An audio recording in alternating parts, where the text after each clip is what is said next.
All right, so we all know that the Rust community in-game is absolutely toxic. But we also know that outside of the game, like the server community and the owner community, all of those people are usually very well put together. In reality, there's very little drama to find on that side of the business. That is, until today. What's up, everybody? Welcome back to Rust Admin Academy, where I'm teaching you everything that you need to know about owning and operating a successful Rust server. On this channel, I do plugin reviews and tutorials, plus I want to give you all of the tips and tools that are going to make your Rust server ownership so much easier. If you're brand new to my channel, consider subscribing so that you stay up to date on everything that we're working on and to get the latest updates on the Rust development world. I'll remind you a couple of times throughout the video to hit that like button if you're enjoying what you're watching, so please remember to do so. All right, let's get on to today's video. All right, if you follow Alistair on Twitter, you probably seen a post the other day that probably brought up some questions. If you don't follow Alistair, you definitely should. He's one of the producers over at Facepunch Studios, the game that we all know and love. So this is the article that he posted that I'm bringing up in question today. Basically, the TLDR of this article is that Unity, the underlying game engine that runs Rust, is going to start charging studios like Facepunch to use their services. Almost like a subscription based. Actually, it's more like a per user based. Yes, of course, I know that Facepunch already pays Unity to use their services. What I'm talking about today is over and above what they're already paying.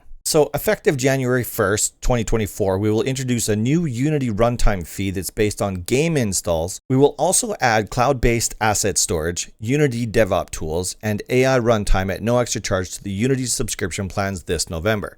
So they're making changes to the current subscription plan, but it sounds a little bit like they want to start charging per copy of any game that uses the Unity engine. Now, of course, there are some thresholds that have to be met before Unity's charges start kicking in, but we all know that Rust is probably past all of the thresholds that they're looking for. So I don't think there's any way that Facepunch is going to get out of paying these fees. So one of their thresholds is those that have made over $200,000 USD or more in the last 12 months and have had at least 200,000 lifetime installs. The next tier is for those studios that have made over $1 million USD or more in the last 12 months and have had at least 1 million installs. Now, I don't know which threshold Facepunch Studios would fit under. I imagine Facepunch has sold at least 1 million copies of Rust.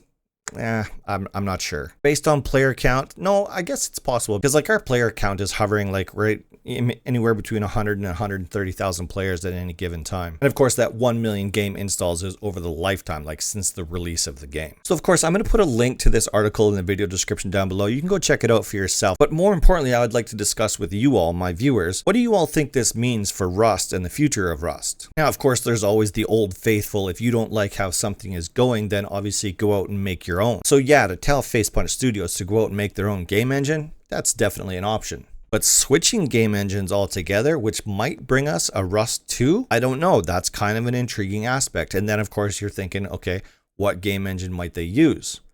Well, just imagine what Rust would look like using the Unreal Engine. Like, I'm not a developer in any way, shape, or form. I don't really understand how the game engine aspect of things work as compared to the game production itself. I don't know how those things mesh together. But I do know what Rust looks like today, and I do also know what those Unreal demos look like that have come out over the last 12 months or so. If you head on over to the Unreal Engine website, you can definitely see the types of things that they're working on, and just imagine what this could do to Rust. Having a look at the replies on Alistair's post, Rust 2 is not out of the question. As an avid Rust player myself, as well as a server developer, I would encourage it. If Facepunch decides that Unity is just going to cost too much or the investment just isn't worth it, then what's to stop us from moving to another game engine? But of course, I want to know what you think about what's going on with this. Is it something that we need to take seriously? Maybe this is just something that Facepunch has to work on in the back end, and us as the end users never actually hear what's actually going on. So let me know in the comment section down below. What do you think Facepunch Studios should do about this whole thing? Should they stick with Unity and just pay whatever fees they decide to charge? Or is it time to start looking for a new game engine? If you like this video, don't forget to leave me a thumbs up. And if you want to see even more content just like this, the nuts and bolts behind Rust, make sure you subscribe to the channel. Thank you all so much for watching.